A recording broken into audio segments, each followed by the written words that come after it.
Assalamu alaikum everybody, welcome to a brand new episode of Kampong London.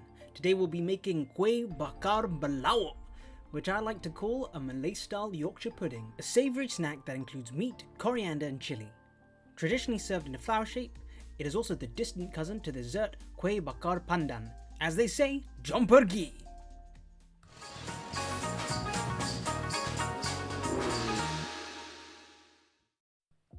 Cook your meat and diced onion. Then add your diced garlic cloves. Mix well. Make sure to salt accordingly. Next we'll prepare the curry paste. Add 2 spoons of curry powder and some water in a separate bowl and mix. Add that to the meat.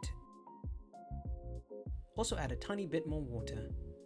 Make sure to not let the meat stick to the bottom of the pan. Then garnish your coriander and green onion. Once mixed, take it off the heat and let it cool. Whilst cooling, grab a cupcake pan and preheat it in an oven around 200 degrees. Leave it in whilst we prepare the batter. Grab your blender and add 2 cups of flour, a can of coconut milk, a handful of salt, 1 egg,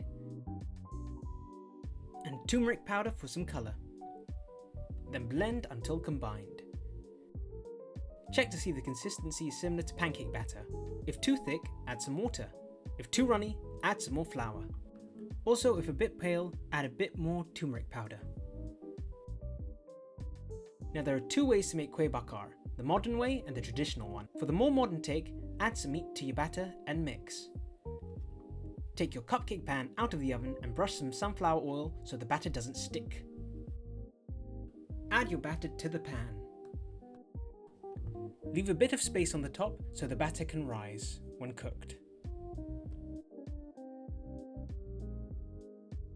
And cook for around 15 minutes or until half cooked. For the toppings, you'll need to cut some chilli and add your coriander and green onion mix. Garnish the top and make sure to press the toppings into the half-cooked batter.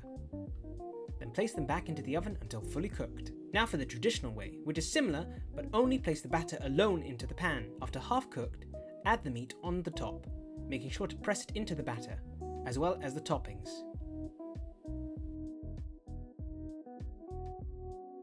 Once decorated, place into the oven to cook fully. They should rise a tiny bit and be a bit fluffy on the inside.